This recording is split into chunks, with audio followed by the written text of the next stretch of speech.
రాహేలు, లేయా, కుటుంబంలో అసూయ, వేదన.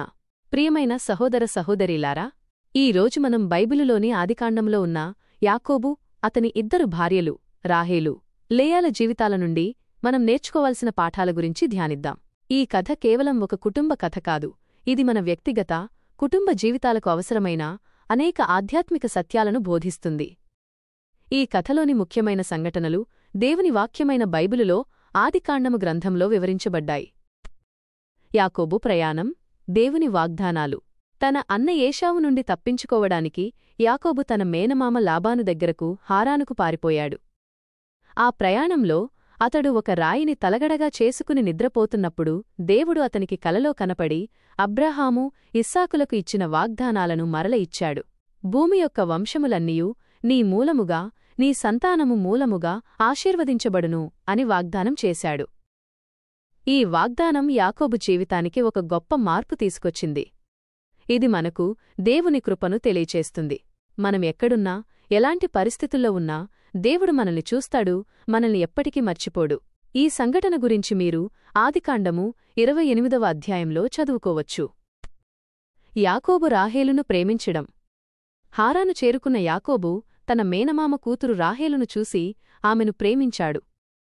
రాహేలు అందాన్ని చూసి ఆమె కోసం యాకోబు 7 సంవత్సరాలు కష్టపడి పనిచేశాడు. బైబిలులో ఆ 7 సంవత్సరములు అతనికి కొద్ది దినాలుగా అగుపించెను అని వ్రాయబడింది.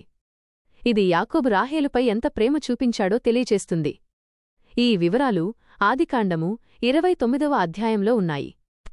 యాకోబు మోసపోవడం, కుటుంబంలో కలహాలు.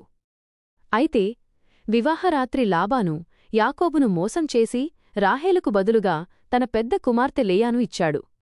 యాకోబు మోసగాడు కాబట్టి అతను కూడా మోసానికి గురయ్యాడు. ఇది మనకు ఒక గొప్ప పాఠం నేర్పుతుంది. మనం ఇతరులను మోసం చేస్తే మనం కూడా ఏదో ఒక రోజు మోసానికి గురవుతాము. తరువాత యాకోబు రాహేలును కూడా వివాహం చేసుకున్నాడు. అయితే ఆమె కోసం మరో 7 సంవత్సరాలు పనిచేయవలసి వచ్చింది. ఈ సంఘటనల వల్ల యాకోబు కుటుంబంలో శాంతి లేకుండా పోయింది. ఎందుకంటే అతను లేయా కంటే రాహేలును ఎక్కువగా ప్రేమించాడు. ఈ కలహాలు ఆదికాండము 29వ అధ్యాయంలో వివరించబడ్డాయి. లేయా తన భర్త ప్రేమను పొందలేకపోయింది. ఇది ఆమె జీవితాన్ని వేదనతో నింపింది. మరోవైపు రాహేలుకు సంతానం లేకపోవడం ఆమెను నిరాశలో ముంచెత్తింది. ఇద్దరూ ఒకరినొకరు అసూయతో చూసుకున్నారు. ఈ అసూయ, మత్సరం కుటుంబంలో శాంతిని దూరం చేసింది. సామెతల గ్రంథం ప్రకారం మత్సరం ఎముకలకు కుళ్ళు. సామెతలు 14వ అధ్యాయం 30వ వచనం. లేయా, వేదన నుండి దీవెన వరకు. యాకోబు లేయాను ద్వేషించినప్పటికీ ఆమె దీనస్థితిని దేవుడు చూశాడు. లేయా జీవితం మొత్తం వేదనతో నిండి ఉంది, కాని దేవుడామెను ప్రేమించి ఆమెకు 6 కుమారులను 1 కుమార్తెను ఇచ్చాడు. ఆమె తన కుమారుల పేర్లను పెట్టడంలో కూడా తన భావాలను వ్యక్తపరిచింది. తన కుమారుడు యూదా గోత్రం నుండి యేసుక్రీస్తు జన్మించాడు. ఇది లేయాకు దేవుడిచ్చిన గొప్ప దీవెన. ఆమె వేదన నుండి ఒక అద్భుతమైన దీవెనను పొందింది. ఈ వివరాలు ఆదికాండము 30వ అధ్యాయంలో చదువుకోవచ్చు. రాహేలు, ఆరాటం, విశ్వాసలోపం. యాకోబు ప్రేమించిన రాహేలుకు సంతానం లేకపోవడం ఆమెను నిరాశకు గురిచేసింది. ఆమె యాకోబుతో, నాకు గర్భఫలము నిమ్ము, లేని ఎడల నేను చచ్చెదను అని చెప్పింది. దీనికి యాకోబు, నేను దేవునికి బదులుగా ఉన్నానా అని కోపంగా అడిగాడు. రాహేలుకు దేవునిపై నమ్మకం తక్కువగా ఉంది. ఆమె తన తండ్రి ఇంటి నుండి గృహదేవతలను దొంగిలించింది. ఈ సంఘటన గురించి ఆదికాండము 31వ అధ్యాయంలో ఉంది. చివరికి దేవుడు రాహేలును జ్ఞాపకం చేసుకుని ఆమెకు యోసేపును, తరువాత బెన్యామీనును ఇచ్చాడు. దురదృష్టవశాత్తు బెన్యామీనుకు జన్మనిచ్చే సమయంలో రాహేలు మరణించింది. ఈ వివరాలు ఆదికాండము 35వ అధ్యాయంలో ఉన్నాయి. మన జీవితాలకు పాఠాలు.